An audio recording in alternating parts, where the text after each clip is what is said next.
राम मंदिर का ट्रस्ट बनता है और उसका रूल्स फ्रेम होता है ट्रस्ट का, तो उसमें लिखा है कि जो भी वहां डिस्ट्रिक्ट कलेक्टर होगा, डिस्ट्रिक्ट मजिस्ट्रेट होगा, वो उसका पदेन सदस्य होगा। डिस्ट्रिक्ट मजिस्ट्रेट पदेन सदस्य होगा, लेकिन ब्रैकेट में लिखा है अगर डिस्ट्रिक्ट मजिस्ट्रेट हिंदू नहीं है, प्रैक्टिसिंग हिंदू नहीं है, तो एडिशनल डिस्ट्रिक्ट मजिस्ट्रेट उसकी जगह उस मीटिंग में पार्टिसिपेट करेगा। सेम एज काशी विश्वनाथ का मंदिर। लोग सिर्फ खुश हो रहे हैं कि अब्दुल की चूड़ी टाइट कर दी है, लेकिन इनकी नजर जो है वो सब पर है। इनकी नजर जो लाखों करोड़ों रुपया मंदिरों में, मठों में रखा हुआ है उस पर है। इनकी नजर जो हजारों लाखों एकड़ जमीन विभिन्न बोर्ड्स के पास, मंदिरों के पास है उस पर है, क्योंकि जगह जमीन पे इनकी नजर बहुत होती है। अयोध्या में जो डिफेंस की जमीन थी वो उठा करके अडानी और रामदेव और रविशंकर को दे दी। लेकिन मामला हाई कोर्ट में नहीं जा सकता था, किसी कोर्ट में नहीं जा सकता था। किसने कहा? अरे यही तो झूठ जो बोलते हैं, यही तो किसने कहा? ट्राइब्यूनल के फैसले के खिलाफ हाई कोर्ट और सुप्रीम कोर्ट में जा सकते थे, यहाँ पर जाते थे लोग। किसने कहा? अब झूठ का तो कोई इलाज नहीं है।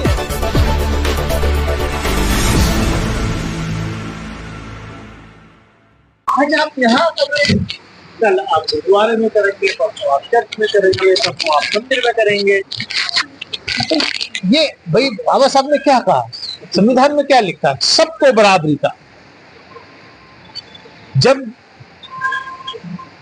राम मंदिर का ट्रस्ट बनता है और उसका रूल्स फ्रेम होता है ट्रस्ट का, तो उसमें लिखा है कि जो भी वहां डिस्ट्रिक्ट कलेक्टर होगा, डिस्ट्रिक्ट मजिस्ट्रेट होगा, वो उसका पदेन सदस्य होगा। डिस्ट्रिक्ट मजिस्ट्रेट पदेन सदस्य होगा, लेकिन ब्रैकेट में लिखा है अगर डिस्ट्रिक्ट मजिस्ट्रेट हिंदू नहीं है, प्रैक्टिसिंग हिंदू नहीं है, तो एडिशनल डिस्ट्रिक्ट मजिस्ट्रेट उसकी जगह उस मीटिंग में पार्टिसिपेट करेगा। सेम एज काशी विश्वनाथ का मंदिर। तो ये इसलिए अभी लोगों की समझ में नहीं आ रहा है। अभी लोग सिर्फ खुश हो रहे हैं कि अब्दुल की चूड़ी टाइट कर दी है, लेकिन इनकी नजर जो है वो सब पर है। इनकी नजर जो लाखों करोड़ों रुपया मंदिरों में, मठों में रखा हुआ है उस पर है।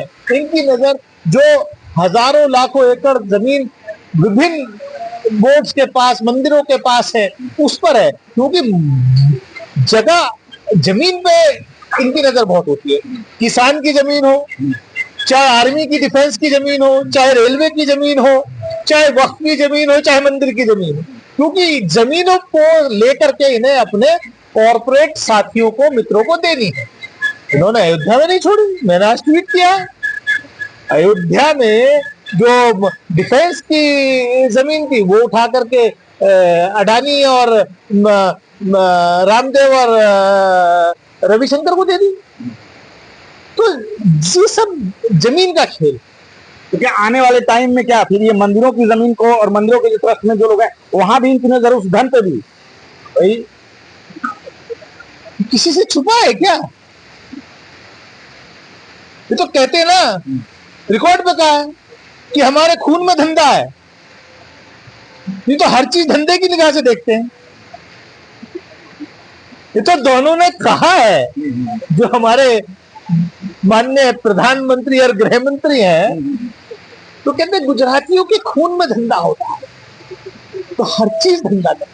अभी आपने बातचीत में कहा कि अब्दुल की चूड़ी टाइट की है, लेकिन टीवी में और खबरों में यह भी दिखाया जा रहा है कि अब्दुल बहुत खुश है, अब्दुल खुशियां मना रहा है। उस पर क्या कहेंगे? देखिए, वो इनका नैरेटिव, वो इनका नैरेटिव हर जगह ऐसे लोगों को प्रोजेक्ट करते हैं। अब ये कह रहे हैं महिलाओं को, भाई महिलाओं को तो पहले से ही थी। मैं being a member parliament UP Sunni central Waqf board का मेंबर रहा, उसमें 2 महिलाएं मेंबर, आज भी आप वेबसाइट खोलिए, आज भी 2 महिलाएं मेंबर। तो ये हर जगह है। लेकिन मामला हाई कोर्ट में नहीं जा सकता था, किसी कोर्ट में नहीं जा सकता किसने था। कहा? अरे यही तो झूठ जो बोलते हैं, यही तो किसने कहा? ट्राइब्यूनल के फैसले के खिलाफ हाई कोर्ट और सुप्रीम कोर्ट में जा सकते थे, यहाँ पर जाते थे लोग। किसने कहा? अब झूठ का तो कोई इलाज ही नहीं है ना। इतने कॉन्फिडेंस के साथ झूठ बोलते हैं, देश की जनता को मूर्ख समझ रखा है इन्होंने।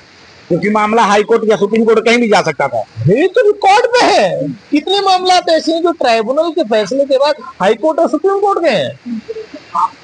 पर मात्र 240 सांसदों के साथ बीजेपी ने 283 सांसदों का से पास करा लिया।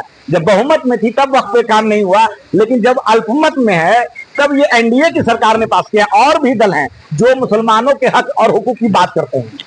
देखिए क्या है कि इनको ये लग गया 2024 चुनाव के बाद कि इनकी वो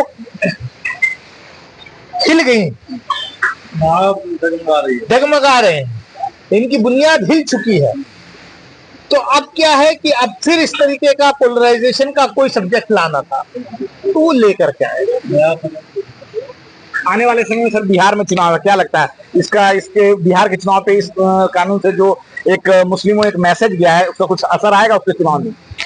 देखिए ये इन्होंने सोचा है कि ये करके ये हिंदू और मुसलमान को पोलराइज कर देंगे। इनकी मंशा ये है कि मुसलमान सड़कों पर उतरेगा और उसका काउंटर पोलराइजेशन होगा,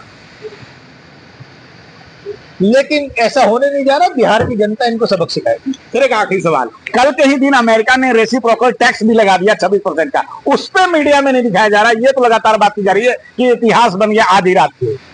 तो यही तो समझने की जरूरत है। टाइमिंग देखिए ना, टाइमिंग कौन सी चूज की कि रात भर डिबेट कराई।